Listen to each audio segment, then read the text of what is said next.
Welcome to We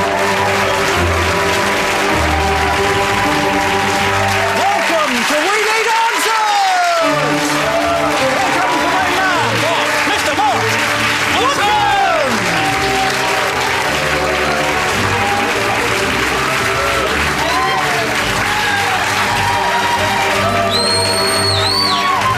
Welcome to We Need Answers, the quiz show where the questions come from you, the public, via a text answering service. I'm Mark Watson. Tell you a bit about myself. I once shared the bed with a man, but it's fine in the end. And I'm going to be hosting this show with the help of these two people here. First of all, in charge of graphics and sound, please welcome Alex Horne. Yes, I'm in charge of... well, I've yoked graphics and sound. I thought I'd quickly demonstrate the sort of thing I can do. This one doesn't have sound, but you'll see the graphics. I'll demonstrate how the quiz show works, or how the process of making this show's work. This is called the Quiz Factory. Pretty good graphic. I'll just start the factory going. Yeah. Not bad. Now, as Mark said, we've teamed up with a text answering service, so we get these questions from them, and then we decide, or I decide sometimes, if they're good or bad. So if they're good, they go into the good chute. If they're bad, they go into the bad chute. So if they're good, they go into the good chute. If they're bad, they go into the bad chute. Luckily, I also go in the good chute, which means I'm able to take part in the show with these other two better men. Thanks, Alex.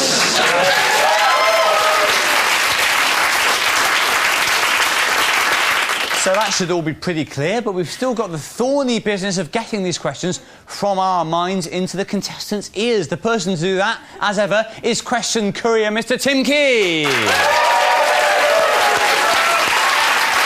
Thank you. Yes.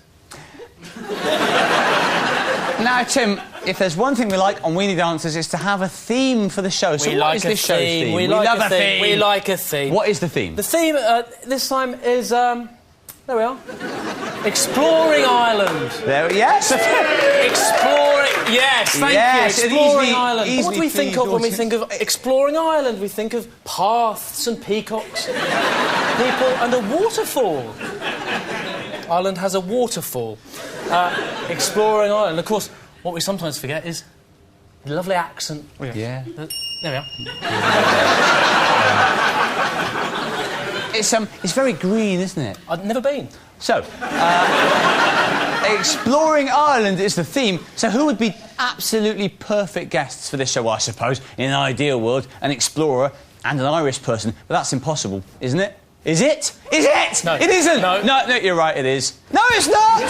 Let's meet the Irish person and the explorer who are our contestants. Let's meet the contestants. Let's meet the contestants. Our first guest tonight is an actual Irish woman. She went to convent school. Her brother plays rugby for Ireland. Her parents were poultry farmers. I mean, I could go on. She's had huge success in the nearby country, England, winning a British Comedy Award, BAFTA nomination for her show Pulling, as well as her work in a host of other comedy favourites. It is, of course, Sharon Horgan!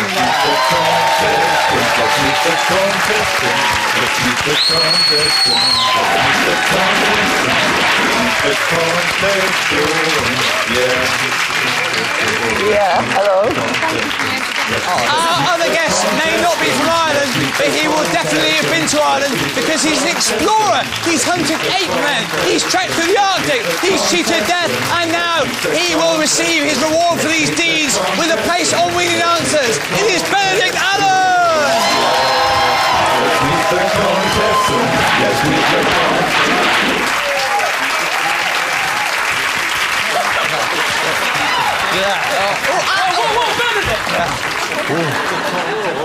Oh dear. Well, welcome Benedict, welcome Sharon. Thanks. Real clash of styles, isn't it? An explorer versus a comedian. I know. Ooh, and you nervous? Yeah, I'm really... Bear in mind you're up against a man who does things like sort of hunts crocodiles and finds ruins and things. I suppose you will have killed and eaten most things in a time. Yeah, not humans, but... You killed a dog, though, haven't you? I had to kill my dog. Yes, but you judge him, but he was going to die unless he killed and ate his dog. I know what I'd do. Die. Dog was dying as well. Yes, so it was sort of a case of you or me here, Buster. Yeah. Had the dog started eating you, though? No, I think it was dreaming of eating me, and I was dreaming of eating it, and... You won in the end? I was bigger. Yes, there we are. So,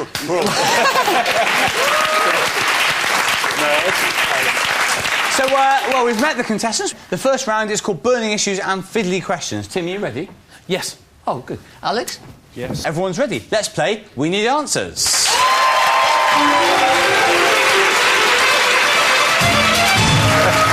Where do you come from?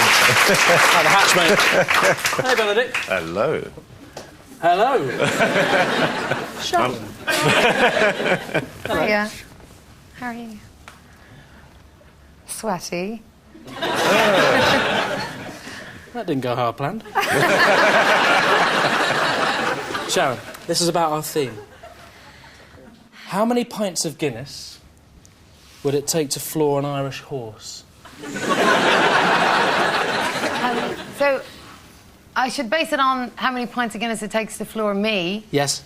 And then multiply it by a horse. Yes. Yes. Yes, the old mathematical principle of times horse. So how many pints of Guinness would it take to floor you? Floor me about, I don't know, depending on the night, about 7 or 8. About 7 or 8? I'd say there's about 5 of me and a horse. If it was a really big horse, like 32 pints. It's not 32. It goes across, I'm afraid, Sharon. Oh.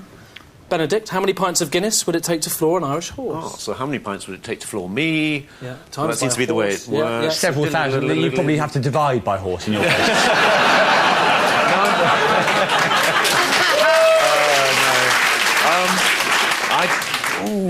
Ooh, dear. Ooh, quite a lot. Oh, yes, yeah. Gallons and gallons. Yes. Yes. Lots quicker, please, Benedict. Oh, it's going okay. I don't know, 30 pints. No points to either, I'm afraid. Our text answering service estimates it would take 52 pints to floor a horse using Guinness. You can lead a horse to Guinness, but you'd have more fun drinking it yourself. That's quite sweet, isn't it? Benedict, if I jumped out of a plane... Big if. It is a big if. How high would it need to be for me to open a tin of beans before I hit the ground? With a normal can opener. So do you mean what is the minimum you need? Because if you're... Bit quicker, Benedict. I don't know, so 1,500 feet. 1,500 feet. Can you give it to me in metres, if you would? Oh dear, I can't do that. About the same. Yeah, thank you. 500 metres. 500. It goes across. Sharon. 2 miles up. 2 miles. Can you give me that in metres? 700 and... Something beyond that number. 700 and a few more hundred. Yeah. It's actually, terminal velocity for a body in free fall is about 56 miles per hour, so 785 metres of height would be needed. Oh. There you go.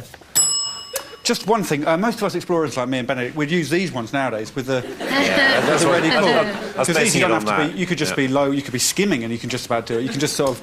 Yeah. So how low do you reckon you could could do be that still from open probably that? just like a foot. You could probably do it from a foot. Who would like to see whether Alex can open that? Yes! So Alex is going to try and prove Sharon and the other doubters wrong by ascending to a height of 1 foot and opening that can of beans. Sorry, Mark, I'm going up. Up he goes, up he goes. OK, let's give him a bit of encouragement.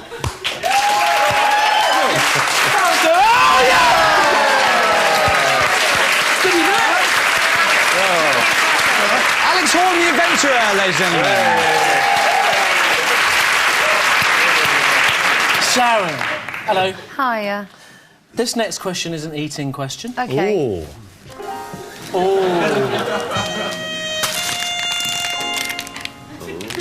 Would you care to join me in a smoked ham and mustard sandwich? Do I have to? Yeah. This ham looks Yes. damp. It's Damp ham. either way, Sharon. Down the hatch. If everyone on a bus agrees it's a good idea, can a bus go through a drive-through McDonald's?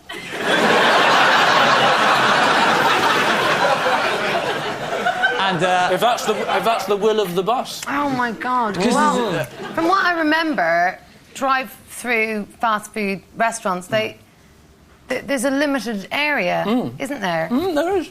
And also, how would you order? Because the bus driver's on the wrong side. Crazy. You'd have to... I think no. I think no.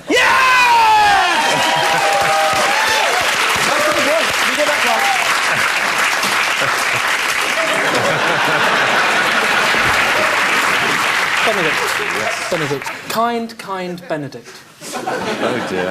How do you get out of quicksand? Oh, this is right up his dangerous street. Yes. This has been texted in by someone who the text message is their last resort, really. If you're at the stage where you're texting it, you should have got a plan B. I'm just worried if there's someone out there waiting for the answer. I think, Benedict, there's a bit of pressure on this answer. You've got to maximise your surface area, so you try and get horizontal and you try and swim. Quicksand has a greater density than water, so you can float. Relax your body and don't struggle. Make slow movements and spread your weight on the surface. That's 2 points! Yes! And that's the end of the round.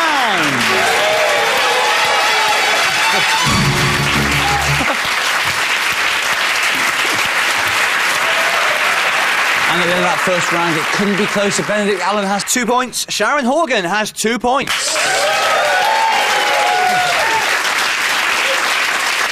Alex, do you have any early analysis of the contest for us? I do. I've been constructing a diagram, a Venn diagram.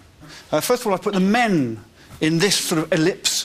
So the men, the four, obviously, there's Mark, me, Tim and Benedict. Then I've put over here seated people who are sat down. Sharon joins that crew, which means from this we can learn that Benedict and Tim are the only seated men. There's one other ellipse. People who are on a trampet. Just me. I'm the only man on a trampet. So there, I think the diagram falls down a bit because you're obviously not on a trampet. I am on a trampet. Well, why aren't you bouncing about? I don't have to bounce. I'm just I'm perching on a trampet. But you might as well at least. Yeah, but that's just... I'm on a trampet. I'm on a trampet. Yes, I'm on a trampet. Thank you, Alex. So, with Alex on a trampet, we move on to the next round, which is all about our contestants, Benedict and Sharon. This round is called You or Him / Her, and all the questions are questions which have been sent to our text answering service on the subject of Sharon and Benedict. The players can choose to answer a question about themselves or, for double points, gamble on a question about their opponent. Let's play We Need Answers.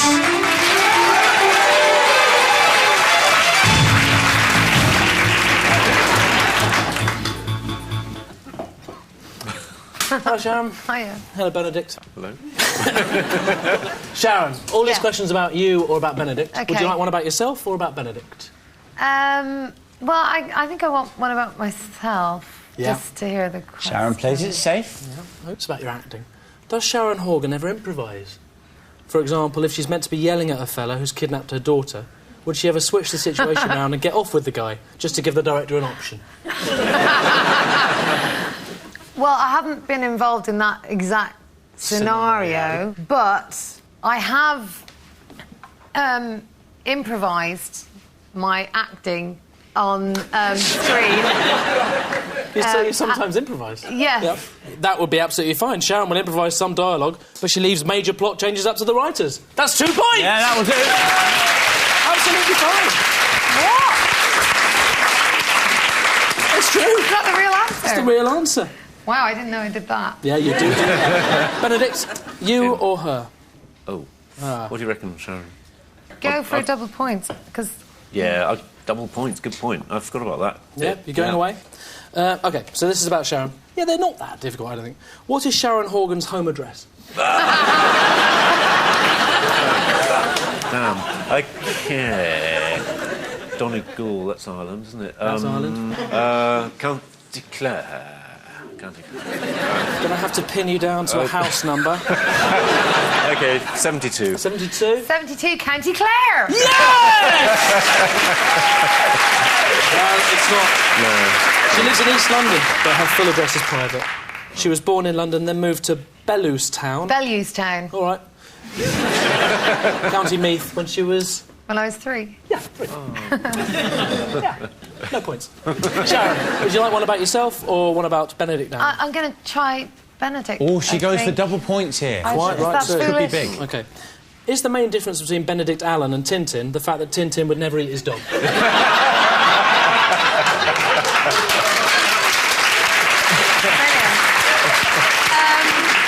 Yeah, I think that is the main difference. because the hair is sort of similar. Yeah. Is it the main difference, yeah? I would say it's the main difference. It's right! Yes! Yes. 4 points. Oh, winning streak. Tin Timber never eats snowy, but Benedict ate his dog. Benedict's as strong as a crocodile. Benedict. Benedict. He's crossed the Gobi. He's crossed the Amazon. He's searched for tigers. And he was educated at the University of East Anglia. So this is an interesting sort of clash of personalities, because I saw in an interview, Sharon, you said that you were a real scaredy cat, and I am a scaredy cat, yeah. What's the bravest thing that you've done to rank alongside Benedict's deeds? Well, I put my head underwater this summer for the first time.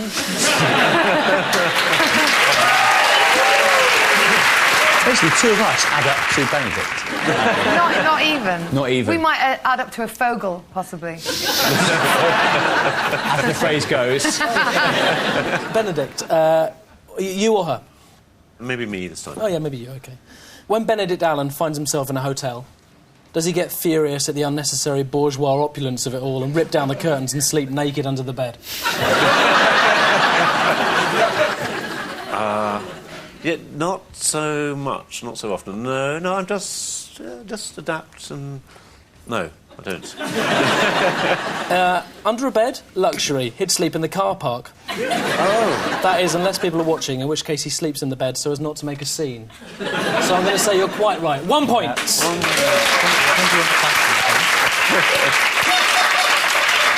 that's the end of the round.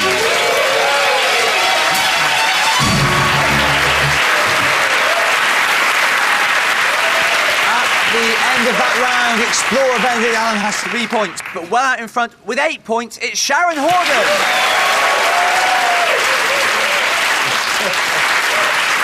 And it's now time for the physical challenge. Well, so far it's all been pretty light-hearted, but the atmosphere is going to change now as we set our contestants a somewhat sombre physical challenge. As ever, it's based on a text received by the answering service. Alex, can we see the text, please? There we are. Just a peculiar text. Just watching my uncle cry. Great stuff. But what's a good amount of tears to cry in a minute? So we thought we might let our contestants have a go at figuring this out themselves. We're going to see who has the superior crying skills. To help them out, please welcome, in sombre mood, Tim Key.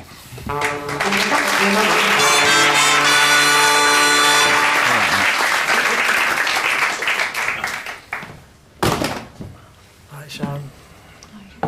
You all right? Not really, no. OK, Benedict. Fine, Tim. Right, we're going to see how much we can cry then, aren't we? You're right. Come on, so that's better. I've got my sad case here.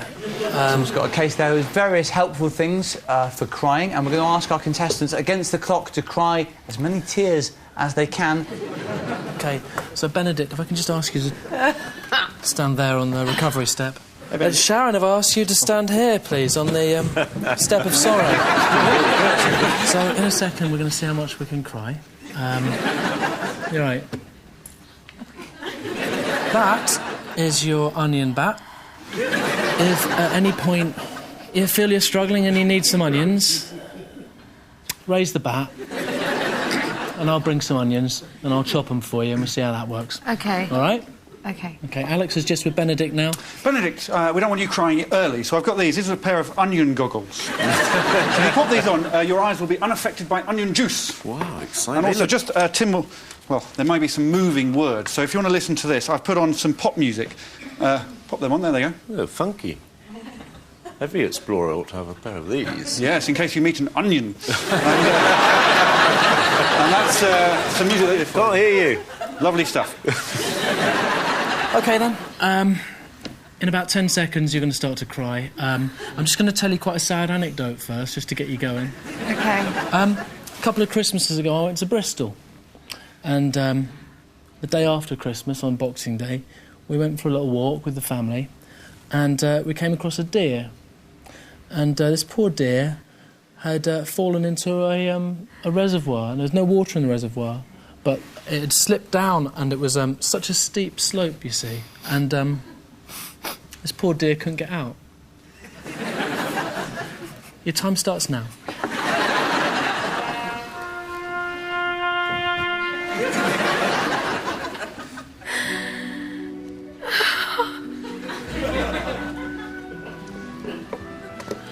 Excellent technique from Horgan, but can she actually make those tears come? She's got the onion back, remember?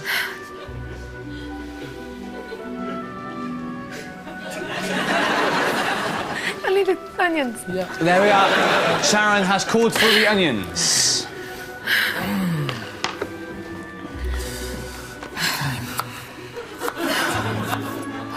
You all right? It's all right, let it all out. It's not ideal. That's it. OK. Let's see what we've got so far. So Tim's got a device to measure the tears as they fall. 10 seconds.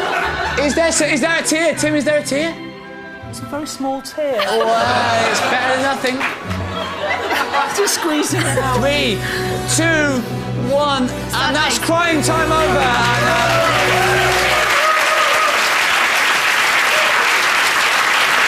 Tim will immediately file away the tears. Good effort from Sharon Horgan. Some pretty sad faces and a tiny little tear, which could be enough, who knows, to win it. But now, as Sharon goes to the recovery step, Benedict will mount the step of sorrow. Let's give him some sad encouragement.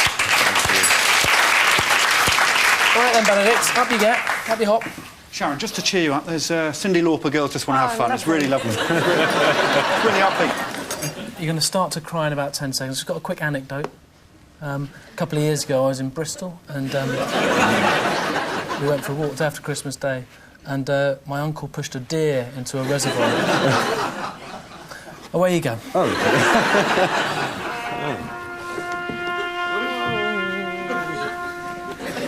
So, just to remind you, Sharon Horgan has already cried the smallest of tears, so Benedict has got to get some sort of moisture out of his eye if he wants to have a chance of winning the physical challenge.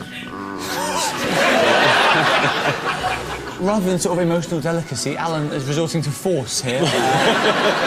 Remember, you've got the onion back, you can call for the onions, Benedict. Yeah, yes, he does call for the onions. It's a sensible, tactical decision. So Tim chops the onion. Benedict will look to get a bit of onion in his eye in the hope of squeezing a tear out somehow. 30 seconds of weeping time left for Benedict. He's only got to get a little bit of a tear to pull level with Sharon. Also, remember, Benedict, that dog, that would have had a little mummy and daddy dog. Poor dog. The seconds are ticking away. He's almost sleeping in the onions now. 5 seconds to go. The collection implement is in place. That's the end of Benedict's crying time.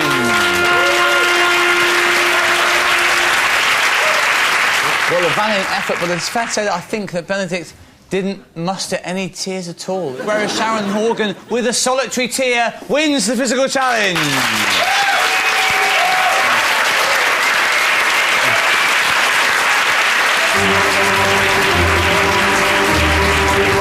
After that compelling display of sadness, we now move on to our final round. Back to a more upbeat round, the quickfire meltdown round. All the questions in this round are for double points, and the quiz will be over when Sharon and Benedict's heads clash on the screen. So for the final time, let's play We Need Answers.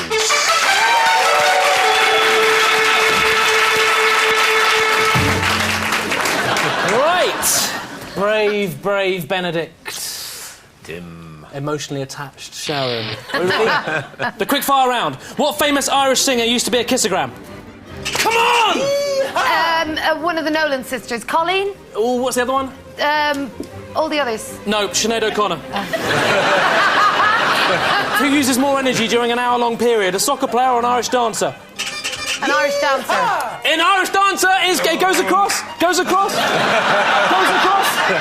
So the other one, the football player. He's right, yes, a football player! Was Frank Sinatra a crooner? Yes. Yes, he was a crooner! What sound do goats make? Is it bleating? Yes. Yeah, it is, yeah, 4 points. What is a talon? What is a what? What is a talon? Brave, Talon. brave. I think it's talon, as in claw of a bird. Yeah, what is it? What is it? It's a claw of a bird. He's right, yes!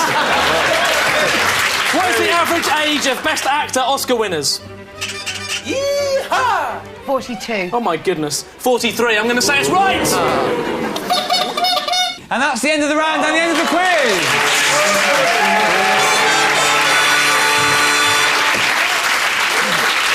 And with the quiz at an end, we will, as always, reveal the results in reverse order. So this is a very, very tight one, but the runner-up with a total of 11 points is Benedict Allen. Benedict, you've sort of traversed deserts and the Arctic and things, but now this could be the loneliest walk you ever make, because we're going to ask you to put on the clogs traditionally given to the defeated winning dancers, and you will be asked to traverse the rest of this bare stage wearing the clogs. Yeah, you will have, of all people, would have done longer walks. Holes in the socks. Let's get that on.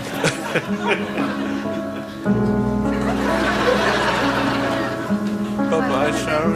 It'd be nice knowing you.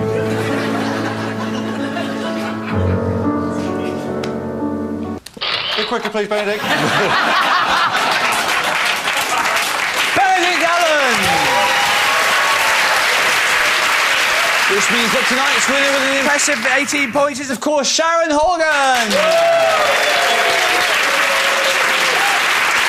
Well done, Sharon. So, Sharon, congratulations. You now get to choose for your prize between the Weenie Dancers plate and the Weenie Dancers bait.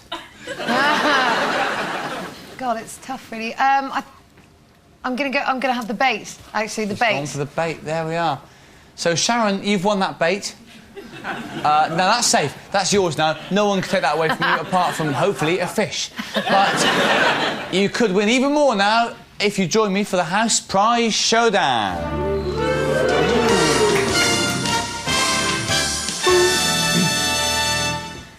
You join me at the house prize step, where I'm with Sharon Horgan. How are you feeling, Sharon? I'm excited. Well, excitement is the right mentality. Nervous. And nervous is also the right mentality, actually, because when you find out a bit more about tonight's house prize, you'll really want to win it. As ever, it comes from one of our houses, Sharon. One of our houses. Alex, can we find out whose house it comes from and what it is? OK, it's... It's Mark's house. It's your house, Mark. Oh. Yes, yeah. And you're lucky today, Sharon. It's actually 3 prizes. It's a board game, it's a cuddly toy, and also it's this anorak. So I'll chuck on. All in all, I bet you'd love to win all those things. Yeah. Well, you'd better answer this question then. And Tim, can we have the house prize question, please? Very small cards this evening. That one. Middle one. Yeah, that one. Yeah. Sure? Yeah. OK. Let's post these. Sharon, good luck. Thank you. Can we have the tense music, please, Ali? OK. How many fingers did Jimi Hendrix's father have? Is it sort of a bit less than he should have had, or a few more than he should have had? I think I would like it to be a bit more than he should have had. Yeah, I'd like that as well. Is it not right? It is right! He had 6 on each hand! Sharon Horgan has won the house prizes. She's won the bait. She wins Weenie Dancers. Well done, Sharon. And thanks for running up Benedict Allen. You've been watching Weenie Dancers with Mark Watson, Tim Key, Alex Horne, and these two. Thanks very much. Bye. Go to the BBC Comedy website to watch more from the We Need Answers team with the fiendishly addictive celebrity name game No More Women. Coming up next tonight, it's Charlie Brooker, and here he is to tell you all about it.